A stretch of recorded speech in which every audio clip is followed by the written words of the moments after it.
आइए बच्चों, आज हम विद्युत रासायनिक श्रेणी यानी कि इलेक्ट्रोकेमिकल सीरीज के बारे में चर्चा करेंगे। देखिए बच्चों, इसके पहले वाले वीडियो के लेक्चर में हमने चर्चा की थी कि मानक इलेक्ट्रोड विभव, हर धातु का बच्चों मानक इलेक्ट्रोड विभव क्या होता था, अलग अलग होता था। और हमने बताया था कि जब बच्चों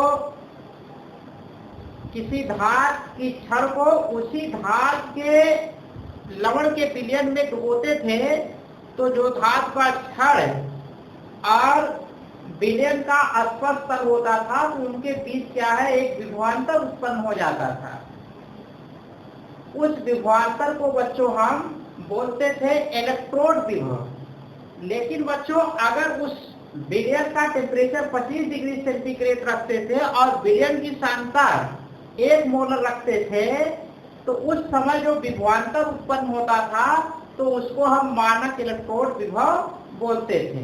यानी कि विलयन का टेम्परेचर 25 डिग्री सेंटीग्रेड और जो विलयन है उसका सांद्रता कितना हो, 1 मोलर हो, तो उस समय जो विभवांतर उत्पन्न होगा उस धातु का मानक इलेक्ट्रोड विभव कहलाएगा।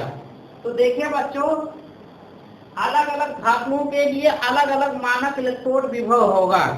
तो जब बच्चों मानक इलेक्ट्रोड विभव अलग अलग धातुओं के लिए अलग अलग होगा तो किसी का कम होगा, किसी का ज्यादा होगा। तो अगर हम इस मानक इलेक्ट्रोड विभव को बढ़ते हुए क्रम में रख दें तो ये जो एक श्रेणी प्राप्त होगी, बढ़ते हुए क्रम में रखने के बाद जो एक श्रेणी प्राप्त होगी, इसी श्रेणी को बच्चों हम बोलेंगे विद्युत रासायनिक श्रेणी।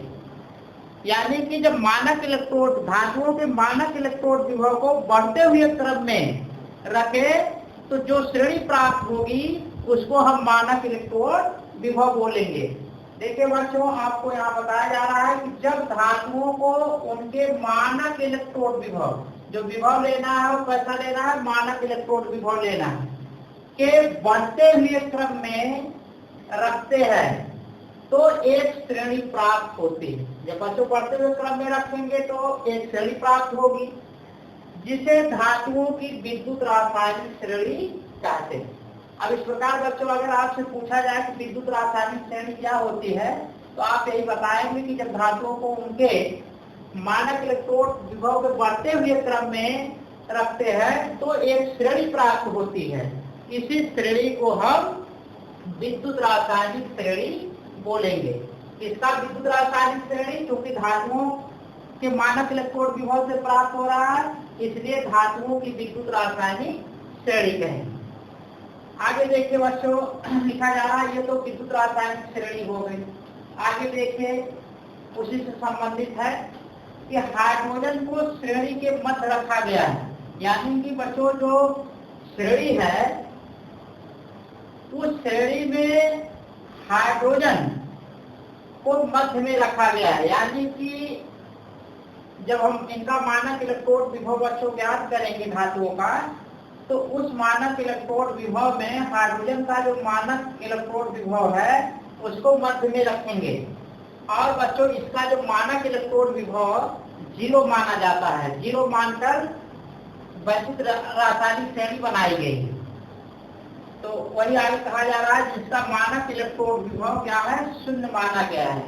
हाइड्रोजन का मानक इलेक्ट्रोड विभव 0 मानते हैं। आगे देखिए बच्चों, हम नोट में लिख रहे हैं कि श्रेणी में ऊपर से नीचे की ओर जाने पर, यानी कि जो बच्चों मानक इलेक्ट्रोड विभव की सहायता से विद्युत रासायनिक श्रेणी बनाई गई है उस श्रेणी में ऊपर से नीचे चलने पर, जैसे मान लीजिए कि बच्चों हम विद्युत रासायनिक श्रेणी ऊपर से नीचे लिख रहे हैं तो कह रहे हैं कि नीचे की ओर जाने पर धातुओं के इलेक्ट्रॉन त्यागने की अर्थात ऑक्सीकृत होने की प्रवृत्ति क्रमशः घटती है।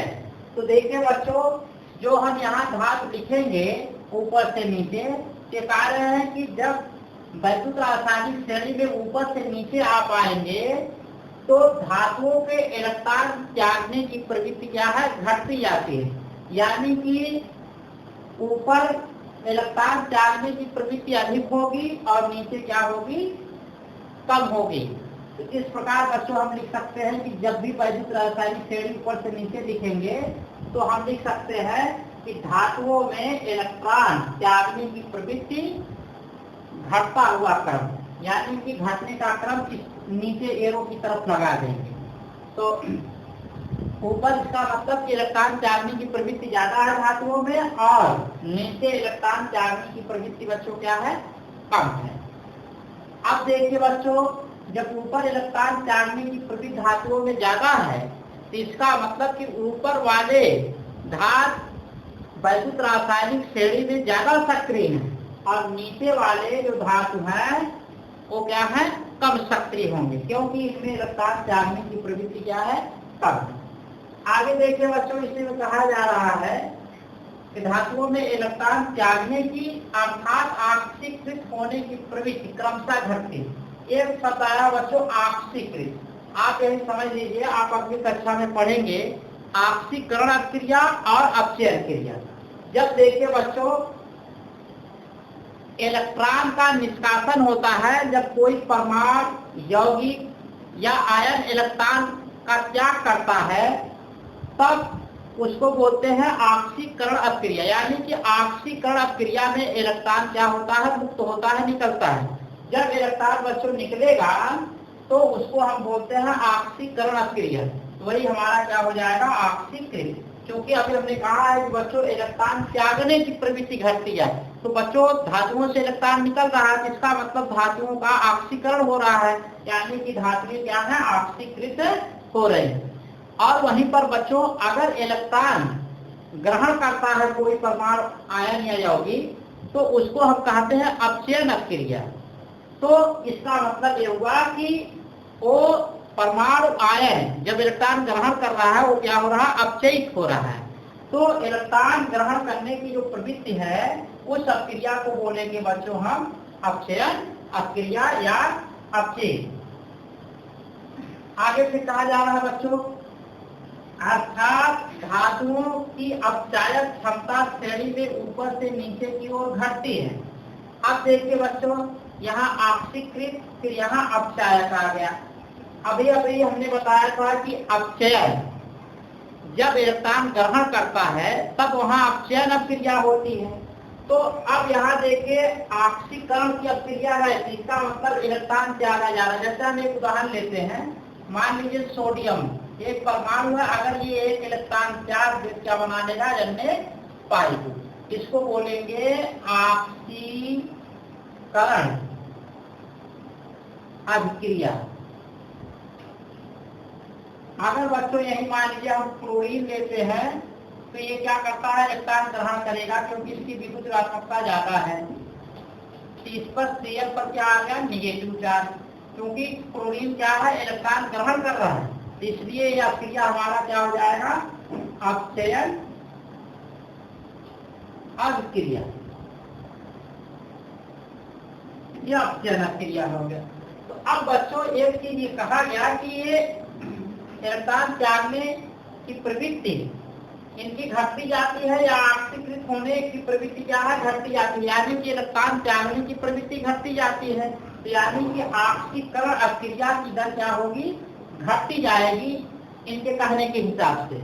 तो अब बच्चों देखिए, जो इलेक्ट्रॉन त्यागता है उसका क्या हो रहा है, ऑक्सीकरण हो रहा है। इलेक्ट्रॉन त्यागने के बाद हम कह सकते हैं कि ये जो अपक्रिया है ऑक्सीकरण की अपक्रिया है। लेकिन बच्चों देखिए, जिनका ऑक्सीकरण होता है उसको हम बोलते हैं क्या, अपचायक। जिनका ऑक्सीकरण हो वो क्या होंगे, अपचायक होंगे। ये हमारा सोडियम क्या हो जाएगा, अपचायक। क्यों अपचायक हो गया, देखिए बच्चों अभी हमने कहा है कि अगर कोई परमाणु अणु या यौगिक इलेक्ट्रॉन को ग्रहण करता है तो अपचयन अपक्रिया होती है। लेकिन बच्चों एक चीज ये बताइए कि अगर कोई इलेक्ट्रॉन ग्रहण कर रहा है तो किसी परमाणु अणु यौगिक की सहायता से ही इलेक्ट्रॉन को अपनी तरफ खींच रहा होगा। अगर कोई उसके पास परमाणु अणु आयन नहीं होंगे तो क्या वो इलेक्ट्रॉन खींच पाएगा, यानी कि इलेक्ट्रॉन अगर कोई खींचता है तो किसी परमाणु अणु या आयन से इलेक्ट्रॉन खींचेगा। तो बच्चों जिनकी सहायता से अपचयन अभिक्रिया होगी, जिनकी सहायता से अपचयन अभिक्रिया होगी उसको बोलते हैं अपचायक। तो चूंकि अगर बच्चों ये इलेक्ट्रॉन दे रहा है तो कोई इलेक्ट्रॉन ले रहा होगा, तो जो इलेक्ट्रॉन ले रहा है तो उसका तो क्या हो रहा है, अपचयन अभिक्रिया हो रही है। तो वो तो अपचयित हो रहा है, तो किसकी सहायता से हो रहा है, जो इलेक्ट्रॉन त्यागते हैं। और जो बच्चों इलेक्ट्रॉन त्यागने की अभिक्रिया है उसको हम कह रहे हैं ऑक्सीकरण अभिक्रिया। तो ऑक्सीकरण अभिक्रिया के दौरान इलेक्ट्रॉन मुक्त होते हैं, और जब इलेक्ट्रॉन मुक्त होंगे तो कोई परमाणु अणु आयन क्या है उसको ग्रहण करेगा, तो उसका तो क्या हुआ, अपचयन हो रहा है। लेकिन जिसकी सहायता से बच्चों अपचयन हो रहा है वही क्या होंगे, अपचायक होंगे। तो यानी कि जो इलेक्ट्रॉन त्यागेंगे वही क्या होंगे, अपचायक होंगे, क्योंकि इलेक्ट्रॉन ये त्याग कर किसी दूसरे परमाणु आयन क्या है, अपचयन अभिक्रिया कराएंगे। तो अब यहाँ से आप समझ सकते हैं कि जिनका ऑक्सीकरण होगा वो अपचायक होंगे, और वही उसका उल्टा बच्चों जिनका अपचयन होगा वो क्या होंगे, ऑक्सीकारक होंगे। जिनका अपचयन होगा वो ऑक्सीकारक होंगे। चूंकि क्लोरीन का क्या हो रहा है, अपचयन हो रहा है, इसलिए क्लोरीन क्या हो जाएगा, ऑक्सीकारक।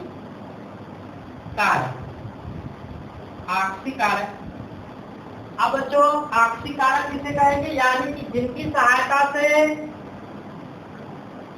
ऑक्सीकरण अभिक्रिया होगी उसको कहेंगे ऑक्सीकारक।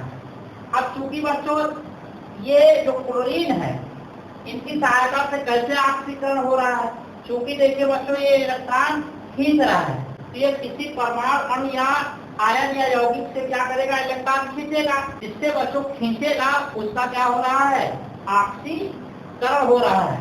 तो जिससे इलेक्ट्रॉन खींच कर लाएगा अपने पास, तो वहां से इलेक्ट्रॉन निकलेगा उस परमाणु अणु या आयन से, तो वहां पर ऑक्सीकरण अभिक्रिया हो रही है। तो ऑक्सीकरण अभिक्रिया हो रही है किसकी सहायता से, इनकी सहायता से, यानी कि जो इलेक्ट्रॉन खींचते हैं, यानी कि जिसका अपचयन होता है। इसलिए बच्चों जिनका अपचयन होता है वही क्या होंगे, ऑक्सीकारक होंगे।